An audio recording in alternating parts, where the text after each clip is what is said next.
What's up, my beautiful people? Welcome to the War Room. I am your fight goddess, Chris Bowler. I'm here with my boxing family, Malissa Smith. She is a women's boxing historian, and my boy, Eddie Goldman. We call him the Conscious of Combat Sports. This is Sports Justice Radio. Thank you guys for tuning in. Today, we are giving you guys an update on this, like we've been talking about this for about a year. Well, there's been some wonderful, in my opinion, developments. That means the World Boxing Organization has just launched, and Eddie is going to give us the breakdown and tell you guys what that means for the Olympic sport of boxing. Go ahead, Eddie. Thank you. How you all doing here? We're good, I'm going to baby. present a. All right. Go Yankees. I'm going to present a nuanced report about this.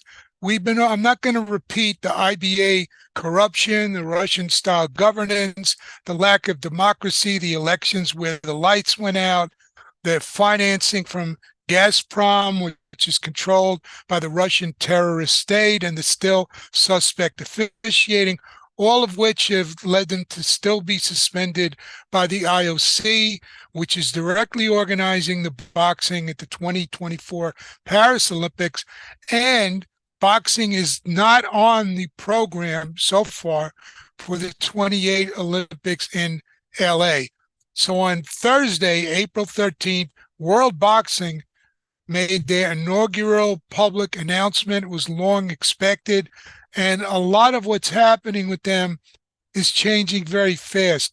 But you have to keep in mind, they have a steep mountain to climb in a relatively short time to keep boxing from being dropped from LA 2028.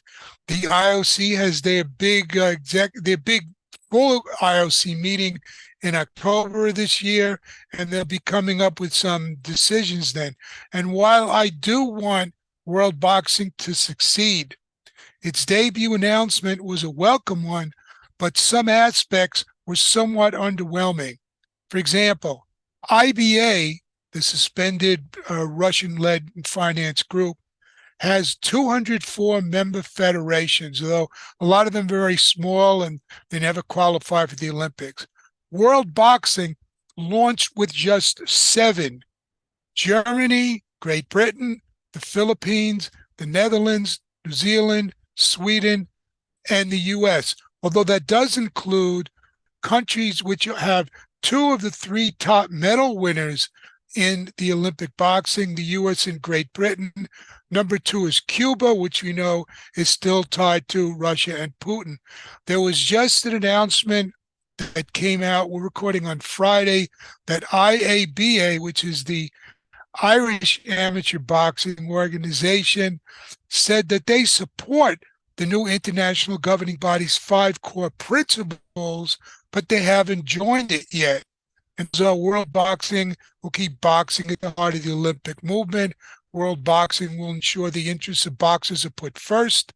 World Boxing will deliver sporting integrity and fair competitions. World Boxing will create a competition structure designed in the best interest of the boxers.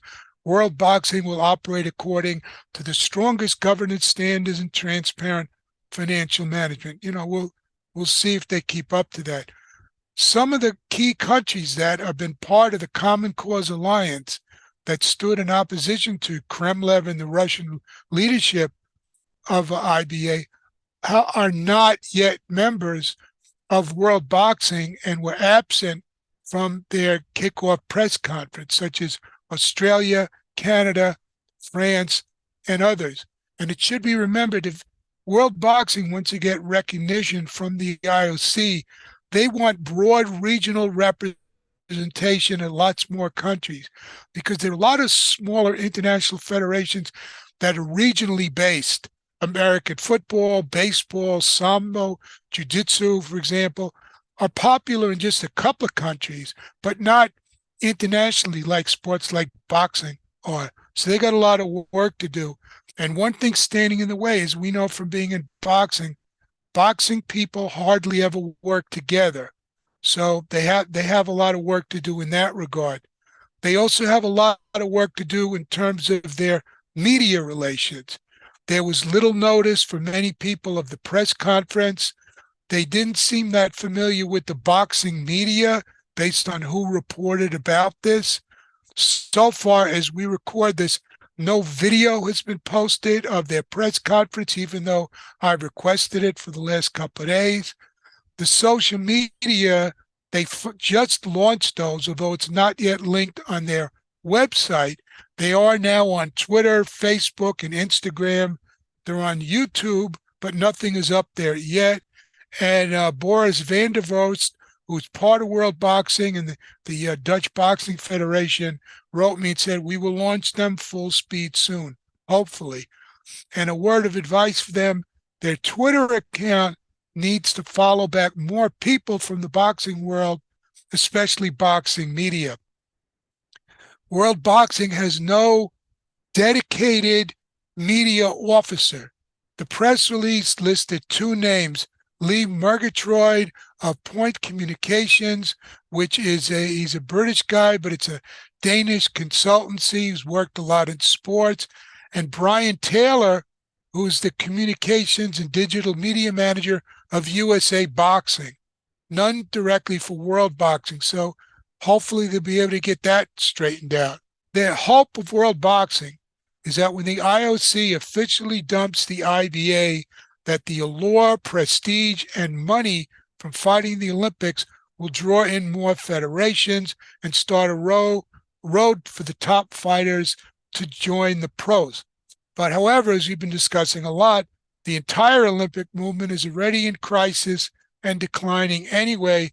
And a lot of these smaller federations, which are not going to the Olympics anyway, not getting medals, may just take that Gazprom money from Putin instead of risking getting kicked out by World Boxing, kicked out by IBA for joining World Boxing. And they might think there's more money joining Russia and China's Shanghai Cooperation Organization events with the authoritarian and autocratic countries and dictatorships that are in that. World Boxing said you will be expelled from IBA if you join. I'm sorry, IBA said you will be expelled if you join World Boxing, and Kremlev, in his usual understated manner, called them hyenas and jackals. And they put out this very threatening statement saying there might be legal action and citing all these things in the Constitution. That's disputed by World Boxing, but we'll see what happens with that. So there's no guarantee that World Boxing will be able to pull any of this off. They're starting out, according to them, with only a budget of about $1 million. And for a world federation, that's relatively low. They need to get sponsors, but sponsors want eyeballs, and that takes a while to build that up. They need to develop an infrastructure, referees, judges, equipment, broadcast deals, staff, and all of that. The inaugural Congress of World Boxing is planned for November 2023. They have members of the interim executive board, which include Matthew Holt of Great Britain Boxing, Tyson Lee USA Boxing, Karen Matson of Swedish Boxing Federation, Michael Mueller German Boxing Association, Karina Pixon of the Philippines, two athlete representatives, Lauren Price, a Welsh boxer from Great Britain, and Richard Torres of the United States, both of whom are pros now.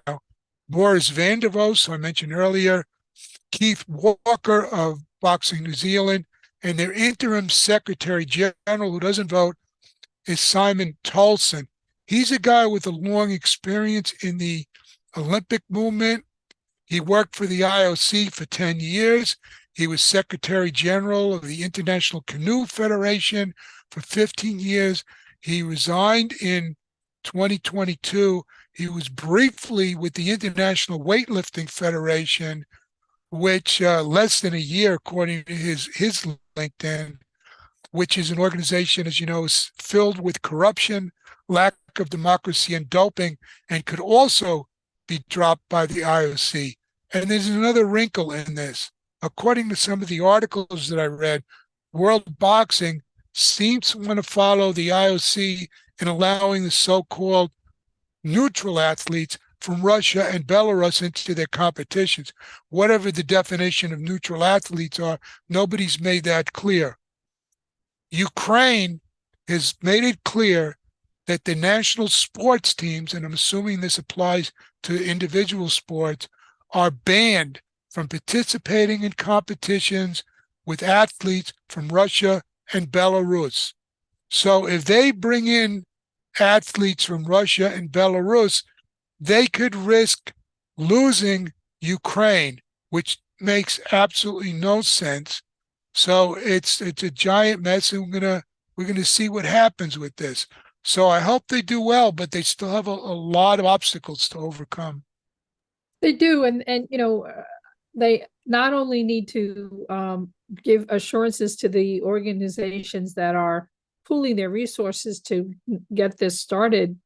The 7 countries that have agreed to kind of sponsor this at the beginning, they really do have some hurdles in terms of putting together really good and tight plans to how to attract talent, how to attract referees, judges. I mean, it's a real startup situation in a hurry. And given that in 2024, the IOC is managing it anyway, I think a lot of their energy is to at least demonstrate their ability and capacity to put together at least the bare bones of an organization quickly, and a strategy for attracting, as you indicated, Eddie, these smaller countries that are right now under the sway of the IBA because they're getting funding and their athletes are earning money. And one of the things that the IBA has been trying to sell is the idea of giving lots of very lucrative prize money at these competitions. And that's going to be difficult for a nascent organization to pull off,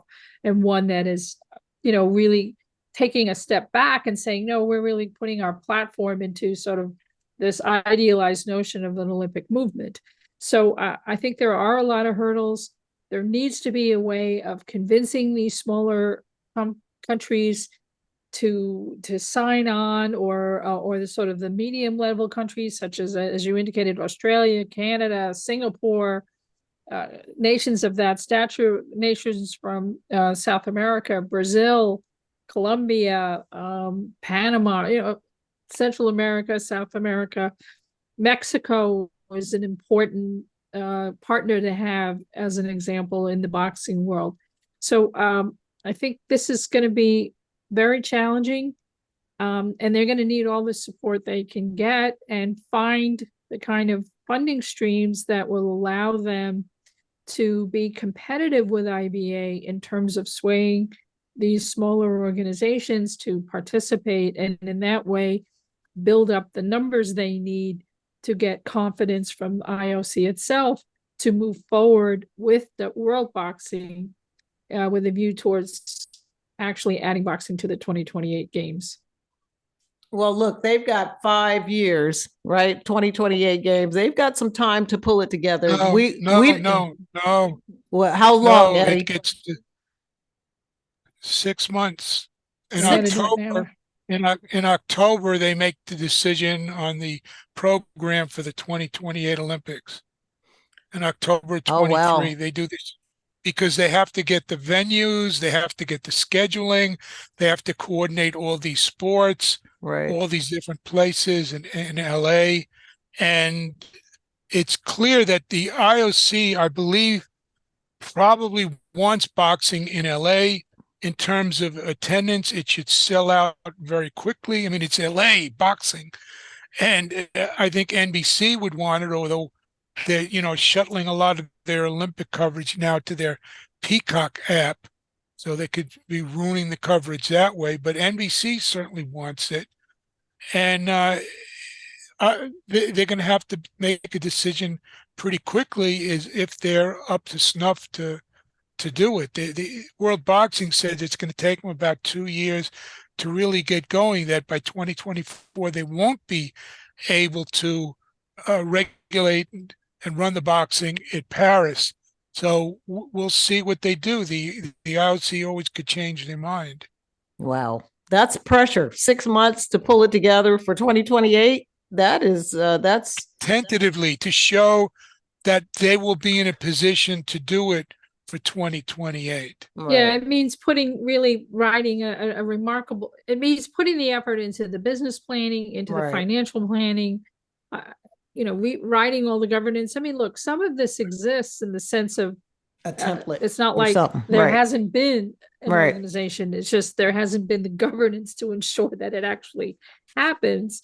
But there's several prongs to this that need to happen in a coordinated effort. And you can have the most beautiful plans in the world, as we know when Naiba was in charge, but there's still corruption. So Right. you've got to fight that. And again, you have to show in a legitimate way how you can attract enough organizations to be viable for 28. And you have to be able to show that in your planning and all that process and getting commitments on paper to participate, given, XYZ set of principles and having opportunity, if certain thresholds are met. And so those kinds of goals and the deliverables that are part of those goals really are going to have to come into place in a very carefully coordinated manner. And that means a tremendous amount of work that needs to occur, both in terms of planning and then, but also all of the media and outreach at the same time. It's a very tall order, but a necessary one, because it may be the only hope for Olympic boxing in 28, because IBA has certainly lost the confidence of IOC in a very real way, and not just related to Russia, Belarus. It has much more to do with their continuing governance, financial malfeasance, and real concerns about their refereeing and judging. Right. Right. And all this takes place in the context of the unraveling of the entire Olympic movement between some of the dictatorships and the democratic countries that we see going on, and with Thomas Bach leaning very clearly to Russia by bringing back athletes from Russia and Belarus under this vague definition of neutral athletes. This has really split a lot of different people and really hurt the Olympic brand. A lot of people saying, why the hell should I watch these cheaters? RUSADA, the Russian anti-doping agency, is still, as we speak, non-compliant with the World Anti-Doping Agency. So who's going to do the testing that's reliable for these athletes? None of this is helping the Olympic movement overall, and a lot of people just getting more and more fed up with it. Absolutely. I know I won't be watching if any any Olympic boxing of the IBA is involved. I just won't watch it. Yeah, they're going to be out. It's just a question of making it official. Right. When they're out, it's just a question of, can world boxing create enough of an organization to replace them in time or not? Yeah. Right. To be able to have enough of a plan ironed out that can be executable, and enough commitments to be able to say, we are going to run this in 2028. And, and it might be that IOC says, well, we'll wait and see. We're still not committing to boxing in 2028, but we'll give you another year to put this more, to really demonstrate to us and show us that it's really feasible. Because 2024, IOC is handling it. That's it. They don't want to do it anymore. They've already done it one too many times. And as you say, the doping is another whole. That's a whole nother segment. Horrible. Yes. Horrible situation. Yeah, absolutely. So, Eddie, did you want to touch on anything else before we wrap it up today? No, I'm still doing my Patreon page at patreon.com/Eddie Goldman. Subscribe for a lot of independent journalism that you won't see on these various websites that just rubber stamp what the promoters and networks have to say. And you could follow my site, eddiegoldman.com, I'm still on Twitter at NHB News until the wheels are coming off of that. I'm trying to post some stuff on Spoutable, and I hope more boxing and combat sports and sports people in general go on to Spoutable, because the Spoutable is going to be viable. They're going to have to get sports people, because if you look at Twitter, which you look at World Boxing launched on Twitter, all this discussion. If you look at the trending topics in the U.S., a large bulk of them are sports, live discussion. Aaron Judge just hit another home run, whatever. You don't see that on Spoutable. So check me out there and follow me there, but they got a lot of work to do as well. Right on. Tell the people where they can find you, Melissa. Hey, I am at Girl Boxing Now. I'm on Twitter. I'm on Instagram and Spoutable. I am giving Spoutable a try. Again, the challenge there is migrating whole communities, and Right. the political community is pretty strong over there. A lot of cats. A lot of cat But videos. Catter Day has happened, Right. but I'm not feeling the love on the boxing side. I did a post a day every day on Spoutable in the month of March on speaking about the truth of women's boxing, and man, if I got 2 likes, it was a lot. So That's crazy. not happy about it. But anyway, I'm behind on my book, but trying to catch up. The Promise of Women's Boxing. I'm the author of A History of Women's Boxing. My website is girlboxing.org, and I just want to say shout out to Chris and Eddie for just being the best. Oh, best thank you. people ever. Thank you. You guys just make my day. I love that. Thank you. We're gonna all sing together along with Rudy Valley after the show. If I had a girl like Chris, you. No, I'm not singing, Eddie. I'm not singing, baby. But yeah, you don't want to hear me sing. I can keep a beat though. You don't want to hear me sing either, but we could sing to each other. All right, right on. Well, look, folks, you guys can check me out at Angry Afro Radio on Twitter. That I'm rarely there. I'm producing a concert right now, so I don't have time for a lot of social media.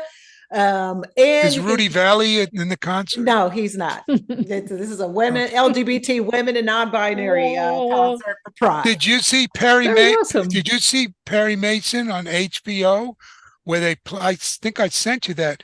They played this song, If I Hit a Girl Like You, 1930 hit by Rudy Valley, but they played it in an all-women's club set in 1933 Los Angeles with a woman singing to the crowd. I don't know the name of the singer. I need to see that. In the credits, yeah. It's in the new Perry Mason show before they cancel it. It's a good show, but they're going to cancel it. It's going to get canceled.